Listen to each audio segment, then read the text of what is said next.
Welcome back, Year 2. Today I'm going to be reading chapters 7 and 8 of My Father's Dragon. Chapter 7. My father meets a lion.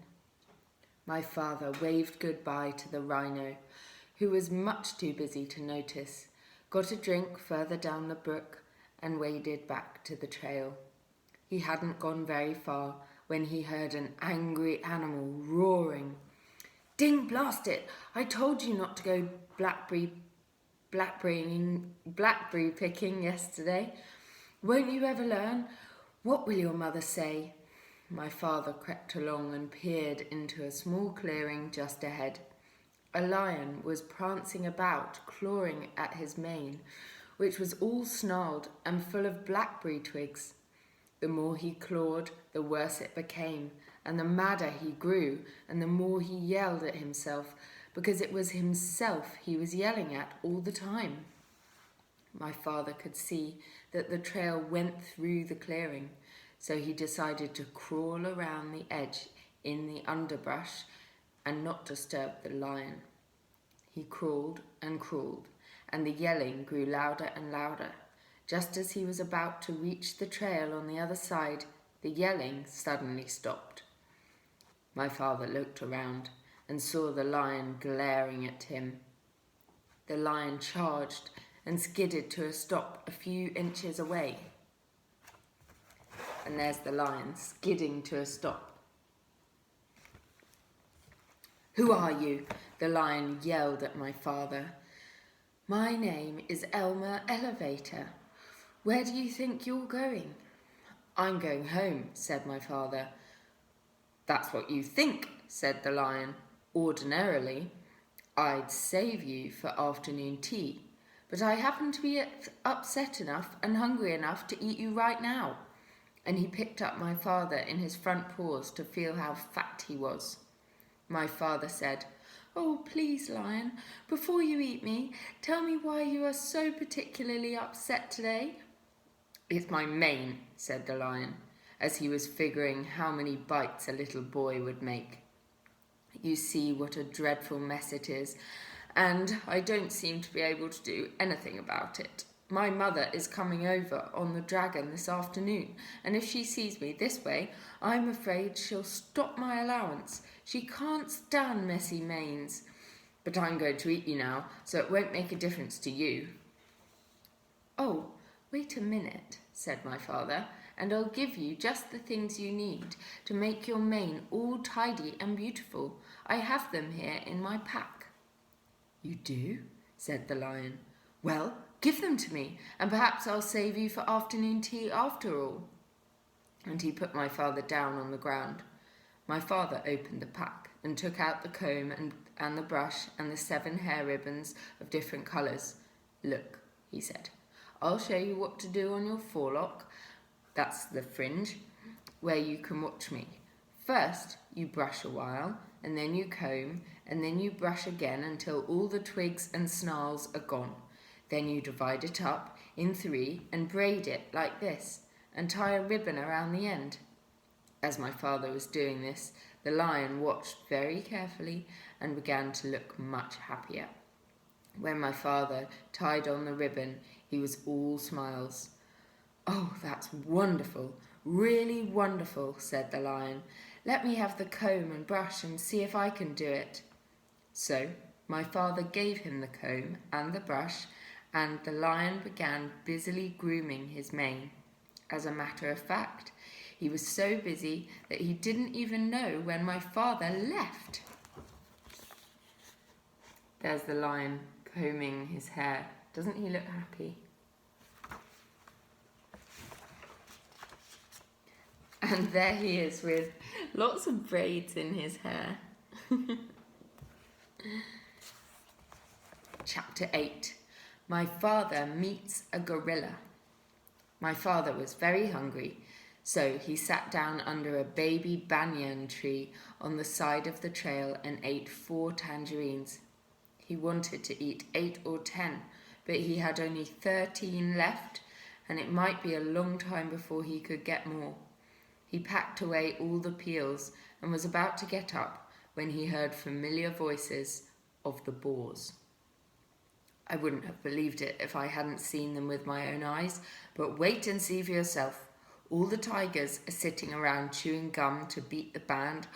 Old Rhinoceros is so busy brushing his tusk that he doesn't even look around to see who's going by, and they're all so busy they won't even talk to me.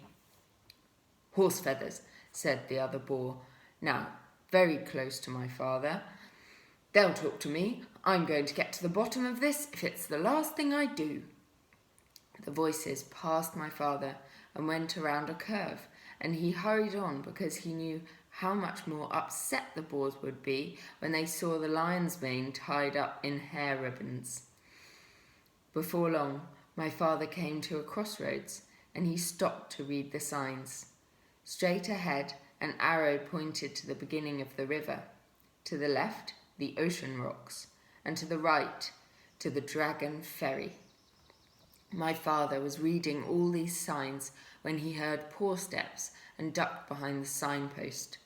A beautiful lioness paraded past and turned down towards the clearings, although she could have seen my father if she had bothered to glance at the post.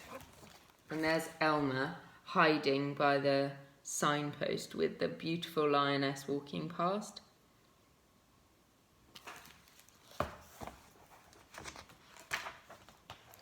She was much too occupied looking dignified to see anything but the tip of her own nose. It was the lion's mother, of course, and that, thought my father, must mean that the dragon was on this side of the river. He hurried on, but it was further away than he had judged. He finally came to the river bank in the late afternoon and looked around, but there was no dragon anywhere in sight.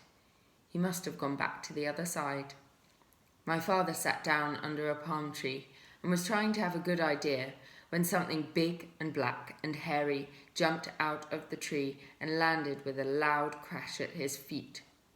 "Well?" said a huge voice. "Well, what?" said my father, for which he was very sorry when he looked up and discovered he was talking to an enormous and very fierce gorilla. "Well, explain yourself," said the gorilla. "I'll give you till 10 to tell me your name, business, your age, and what's in that pack." And he began counting to 10 as fast as he could. And there's the gorilla talking to Elmer.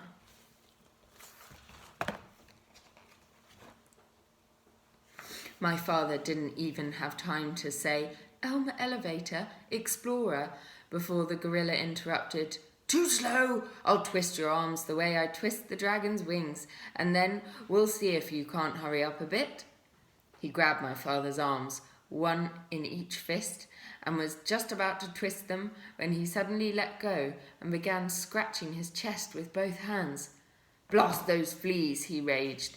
"They won't give you a moment's peace, and the worst of it is that you can't even get a good look at them. Rosie, Rhoda, Rachel, Ruthie, Ruby, Roberta, come here and get rid of this flea on my chest. It's driving me crazy." 6 little monkeys tumbled out of the palm tree, dashed to the gorilla, and began combing the hair on his chest. "Well," said the gorilla, "it's still there." We're looking, said the 6 little monkeys. "But they're awfully hard to see, you know." "I know," said the gorilla, "but hurry, I've got work to do," and he winked at my father. There's the gorilla, with all the monkeys looking for the flea.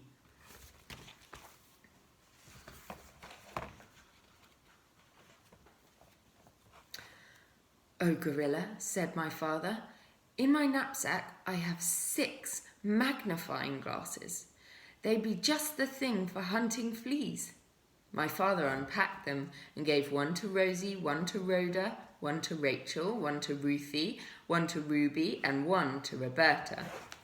And there are all the monkeys with their magnifying glasses. You can see them.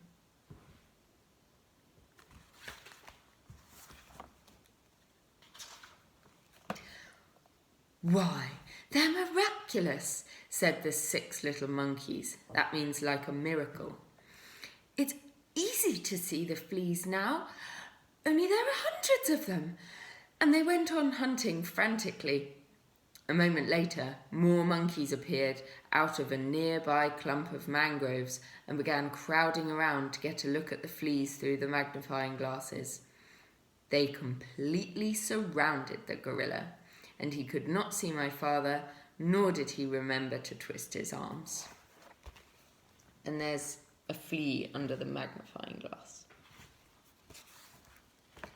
And chapters 9 and 10 will be tomorrow.